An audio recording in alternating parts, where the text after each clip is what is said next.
তো এখন আমি আবারও জটিল রাশির কিছু সমস্যা নিয়ে আলোচনা করব। ইতিমধ্যে আমি সৌরেন্দ্রনাথ দের বইয়ের 16 দাগ পর্যন্ত আলোচনা করেছি। তো এখন 17 দাগের সমস্যা থেকে আলোচনা শুরু করছি। তো 17 দাগে যেটা বলা হয়েছে যে আমাদের জেড একটা বিশুদ্ধ জটিল রাশি হলে Z minus Z bar zero হবে কিনা, বিশুদ্ধ বাস্তব সংখ্যা হলে জেড প্লাস জেড বার জিরো হবে কিনা, এই সংক্রান্ত 4টা স্টেটমেন্ট আছে। তার আগে একটা কাজ করি, আমি জেড সমান একটা জটিল রাশি এক্স প্লাস আই ওয়াই ধরে নিলাম। তাহলে অবশ্যই এর অনুবন্ধী হচ্ছে z bar equal to x minus I y. এখন এই দুটোকে যদি যোগ করে একটু খেয়াল করো যে জেড প্লাস জেড বার যদি যোগ করে দিই তাহলে কত হবে, আই ওয়াই পার্টটা কেটে যাবে, অর্থাৎ 2x। অর্থাৎ এক্স হচ্ছে আমাদের বাস্তব অংশ জটিল রাশির, তাহলে 2x পেলাম। অর্থাৎ এখান থেকে আমরা লিখতে পারি যে এক্স সমান হচ্ছে half of Z plus Z bar. এই জেড প্লাস জেড বার যদি জিরো হয়ে যায় তাহলে এক্স কিন্তু জিরো হয়ে যাবে, ঠিক আছে। আর এক্স যদি জিরো হয়ে যায় তাহলে জটিল রাশিটা সম্পূর্ণরূপে কাল্পনিক হয়ে যাবে। উল্টো দিকে জেড মাইনাস জেড বারটা যদি আমরা হিসাব করি, বিয়োগ করে দিই, তাহলে দেখা যাচ্ছে 2i y পাচ্ছি, ঠিক আছে। তো একইভাবে এই জেড মাইনাস জেড বার যদি জিরো করি তাহলে ওয়াইয়ের পার্টটা জিরো হবে। ওয়াইয়ের পার্টটা জিরো হওয়া মানে কাল্পনিক অংশটা থাকবে না, অর্থাৎ পুরোপুরি আমরা বাস্তব অংশটা পাবো, অর্থাৎ জেড একটা পিওরলি রিয়েল নাম্বার হয়ে যাবে। তো এখানে যেটা বলা আছে অপশান এতে যেটা বলা আছে যে জেড একটি বিশুদ্ধ জটিল সংখ্যা। বিশুদ্ধ জটিল সংখ্যা মানে ওয়াইয়ের পার্টটা জিরো হবে। তো বিশুদ্ধ জটিল সংখ্যা হলে Z minus Z bar equal two zero হবে। বিশুদ্ধ জটিল মানে কিন্তু জটিল, অর্থাৎ বাস্তব পার্টটা তার থাকবে না। তো জেড মাইনাস জেড বারটা জিরো করলে কাল্পনিক পার্টটা থাকবে না, তো বাস্তব পার্টটা থেকে যাবে, তাহলে এটা কিন্তু হবে না। অপশান বিতে যেটা রয়েছে দেখো যে জেড একটি বিশুদ্ধ বাস্তব সংখ্যা। তো বিশুদ্ধ বাস্তব সংখ্যা হলে কাল্পনিক অংশটা থাকবে না, কিন্তু জেড প্লাস জেড বারের মধ্যে আমাদের বাস্তব অংশটা থাকে, অর্থাৎ তাকে যদি জিরো করি বাস্তব অংশটা বাদ যাবে, অর্থাৎ কাল্পনিক অংশটা থাকবে, বাস্তব অংশটা বাদ যাবে, তাই এটাও আমাদের হবে না। অপশান সিতে যেটা রয়েছে দেখো বলছে কোনো জটিল সংখ্যার বাস্তব অংশ তার মডিউলাসের থেকে বড় হতে পারে না। দেখো বাস্তব অংশের থেকে বড় হতে পারে না, তো আমরা লিখতেই পারি যে x is less equal to root over of x square plus y square. কেন না, ওয়াইয়ের মান যদি শূন্য হয় তাহলে আমাদের সমান হবে, আর ওয়াইয়ের মান যদি সামান্য কিছু বড় হয় তাহলে এই ডান দিকটা কিন্তু এক্স এর থেকে বড় হয়ে যাবে। আর এই root over of x square plus y square মানে আমরা জানি মড জেড। তাহলে কি হলো, মড জেড বা মডিউলাস আমাদের বাস্তব অংশের সঙ্গে সমান বা ছোট, অর্থাৎ কখনোই বড় হতে পারে না। তাই আমাদের অপশান সি হয়ে যাচ্ছে কারেক্ট অ্যান্সার। তাহলে এখানে সি হয়ে যাবে আমাদের কারেক্ট অ্যান্সার। নেক্সট 18টা দেখো এই কনসেপ্ট থেকে কিন্তু হয়ে যাবে। 18তে বলা আছে জেড ওয়ান এবং জেড টু দুটি পরস্পর অনুবন্ধী জটিল সংখ্যা হলে। দেখো এখানে আমি জেড আর জেড বার, জেডকে ভেবে নিচ্ছি ধরো জেড ওয়ান, আর অনুবন্ধী বলেছে তাহলে এই জেড বারকে ভেবে নিচ্ছি আমরা জেড টু। তাহলে এদের যোগফলটা কি হচ্ছে দেখো, z one plus z two. কি বলা আছে না, জেড ওয়ান প্লাস জেড টুর মানটা আমরা যদি যোগ করে দিই দেখতেই পাচ্ছি যে 2x, অর্থাৎ এটা বাস্তব পার্টটা পাচ্ছি।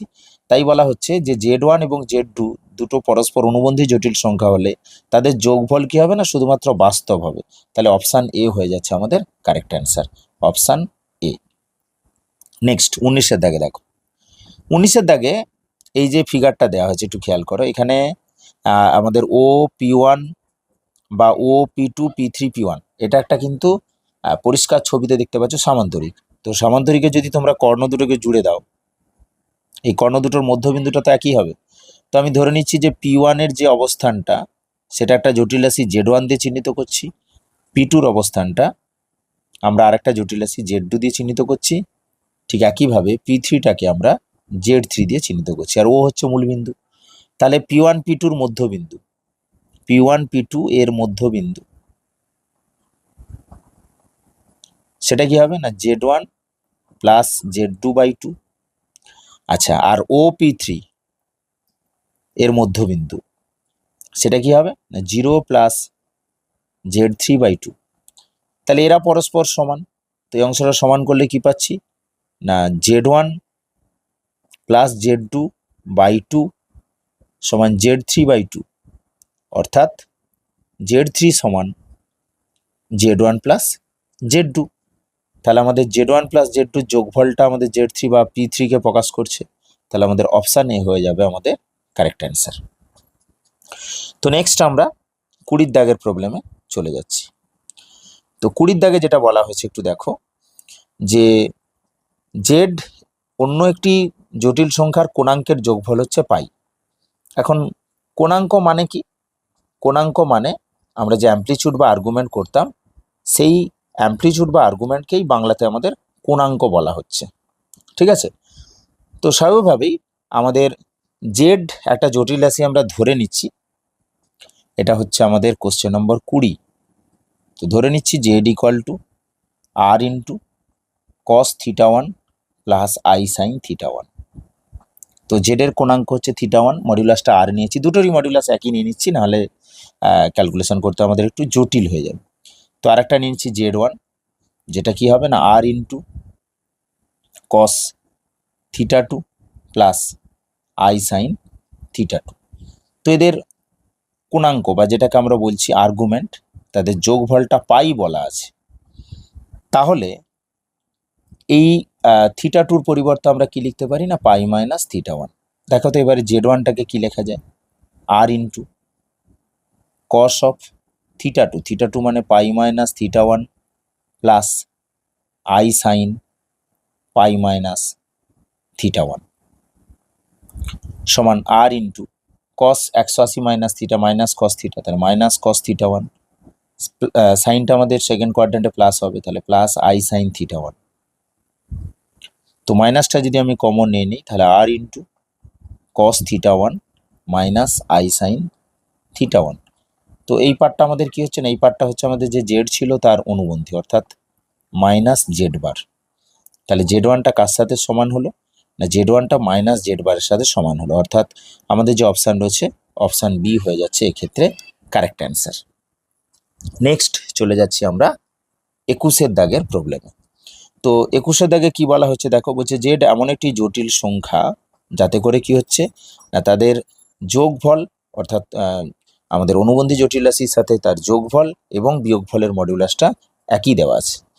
তো 21 দাগে আমরা জেড ইকুয়াল টু ধরে নিলাম এক্স প্লাস আই ওয়াই। তাহলে তোমরা জানো যে তাহলে জেড বারটা কি হবে না এক্স মাইনাস আই ওয়াই। ওকে, আচ্ছা এখন জেড প্লাস জেড বার এটা হচ্ছে 2x, Z minus Z bar এটা হচ্ছে 2iy। তো শর্ত যেটা দেওয়া আছে সেটা যদি আমি লিখে নিই, যে mod of 2x equal to mod of 2iy। তো 2 বাদ দিয়ে দিলাম, তাহলে mod x equal to mod of y. কেন না আই এর মডিউলাস কিন্তু আমাদের 1 হয়, তোমরা সবাই জানো আই মানে হচ্ছে 0 প্লাস আই ইন্টু 1, তো তার মডিউলাস 1 হয়। তো এখান থেকে আমরা লিখতে পারি X equal to plus minus Y বা Y equal to plus minus X. তোমরা সেকেন্ড সেমিস্টারে পড়বে যে আমাদের এক্স ইকাল টু ওয়াই বা ওয়াই ইকাল টু এক্স বা X plus B Y plus C equal to 0, এগুলো হচ্ছে এক একটা সরলরেখা। তাহলে এখানে এক্স ইকাল টু ওয়াই একটা সরলরেখা, x equal to minus y একটা সরলরেখা, অর্থাৎ x minus y equal to 0, x plus y equal to 0 এক জোড়া সরলরেখা প্রকাশ করবে, অর্থাৎ অপশান সি হয়ে যাচ্ছে আমাদের কারেক্ট অ্যান্সার। আচ্ছা 22 দাগে তাকাও। 22 দাগে বলেছে 1/z এর রিয়েল পার্ট হচ্ছে সি এর সাথে সমান। আচ্ছা 22 দাগ করতে গিয়ে একটু একটা কথা বলে দিই, যে আমাদের আমরা পরে পরে শিখবো, সেকেন্ড সেমিস্টারে আসে যে সরলরেখার সমীকরণ যেমন আমাদের ax plus by plus c equal to 0 হয়, বৃত্তেরও সমীকরণ হয় x square plus y square plus 2gx plus 2fy plus c equal to 0। উপবৃত্তের সমীকরণ এরকম দেখতে হয় x square by a square plus y square by b square equal to 1। পরাবৃত্তের সমীকরণ আমাদের x square by a square minus y square by b square equal to 1, এরকম আকারে দেখতে হয়। ঠিক আছে, তো এবারে আমরা কিন্তু 22 করব। তাহলে এবারে আমরা 22 দাগের সমাধানটা নিয়ে আলোচনা করব। তো 22 দাগে বলা হচ্ছে যে 1/z এর যে বাস্তব অংশটা সেটা হচ্ছে আমাদের সি বা একটা ধ্রুবকের সাথে সমান হলে, তাহলে জেড এর সঞ্চার পথ, অর্থাৎ জেড যে পথে ঘুরে বেড়াচ্ছে সেই পথটা কিরকম হবে, সরলরেখা হবে কি উপবৃত্ত হবে কি বৃত্ত হবে, সেটা আমরা ক্যালকুলেশন করে দেখাবো। ঠিক আছে, তো 22 জেড ইকাল টু আমাদের এক্স প্লাস আই ওয়াই আগের মতো, তাহলে 1/z মানে হচ্ছে 1/x প্লাস আই ওয়াই। এবার আমরা একটা কাজ করছি, উপর এবং নিচে অনুবন্ধী, এই অনুবন্ধী জটিল রাশি দিয়ে ক্যালকুলেশন করলে কি উপর নিচে গুণ করে দিচ্ছি, তাহলে নিচে X plus I Y into X minus I Y. তাহলে উপরের পার্টটা এক্স মাইনাস আই ওয়াই, নিচে দেখো A plus B into A minus B square minus B square. তো মাইনাস বি স্কোয়ার বলতে minus I square Y square. তো I square আমার -1, তাহলে -1 সে প্লাস। তো এর বাস্তব অংশ এবং কাল্পনিক অংশ আমি একটু সাজিয়ে লিখে দিচ্ছি। তাহলে x by x square plus y square plus I into minus y by x square plus y square. তো এই অংশটা হচ্ছে বাস্তব অংশ আর এটা হচ্ছে কাল্পনিক অংশ। তো সেই বাস্তব অংশটা সি এর সাথে সমান বলা আছে। তাহলে কি বলা আছে না, real 1/z equal to C. তো সেখান থেকে আমরা লিখতে পারি যে x by x square plus y square equal to C.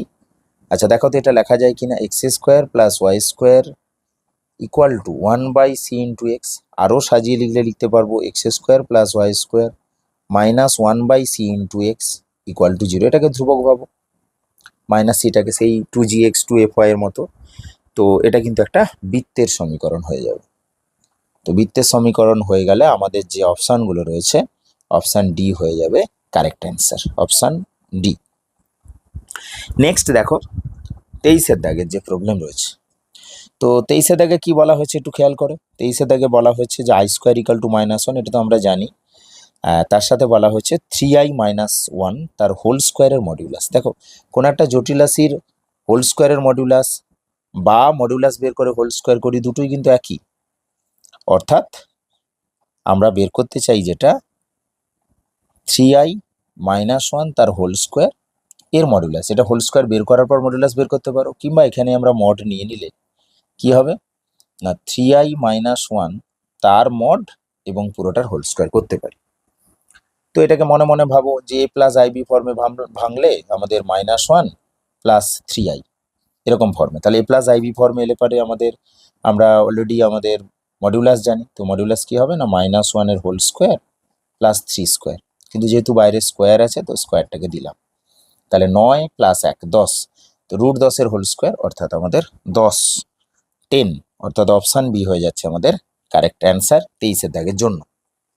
Next দেখো 24-এর দাগে। 24-এর দাগে কি বলা হয়েছে, 24-এর দাগে আর্গুমেন্ট অফ z-1। তো আমি জেডটাকে যদি এক্স প্লাস আই ওয়াই আকারে ধরে নিই, তো যেটা দেওয়া আছে আর্গুমেন্ট অফ z-1, তো জেড বলতে x plus I y -1, argument of Z plus 3i। তো জেড বলতে আবার এখানে আমি বসিয়ে দিচ্ছি যে জেড মানে আমাদের হচ্ছে এক্স প্লাস আই ওয়াই, তাহলে x plus I y plus 3i। ঠিক আছে, তো এ প্লাস আইবি ফর্মে একটু লিখে নিচ্ছি, অর্থাৎ আর্গুমেন্ট অফ, সাজিয়ে নাও, এটা হচ্ছে real part plus I Y equal to argument of X plus I into Y plus 3। তো আমাদের আর্গুমেন্ট হচ্ছে tan inverse of B by A হয়ে থাকে। তো এখান থেকে আমরা লিখতে পারি tan inverse of Y by X -1 equal to tan inverse of Y plus 3/x। তো বোথ সাইড থেকে ট্যান ইনভার্সের অংশটা যদি বাদ দিই, তাহলে Y by X -1 equal two Y plus 3/x। তাহলে গুণ করলে এক্স ওয়াই ইকুয়াল টু, এটা গুণ করে দিচ্ছি x y plus 3x minus y minus 3। তো এক্স ওয়াই পার্টটা কেটে গেল, তাহলে ওয়াই ইকুয়াল টু, ওয়াইটাকে বাঁ পাশে নিয়ে এলে পারে 3 ইন্টু এক্স -1। তো y equal to 3 into x -1, অর্থাৎ অপশান সি হয়ে যাচ্ছে আমাদের কারেক্ট অ্যান্সার। আচ্ছা নেক্সট 25-এর দাগে দেখো। 25-এর দাগে 3টে শীর্ষবিন্দু দেওয়া আছে।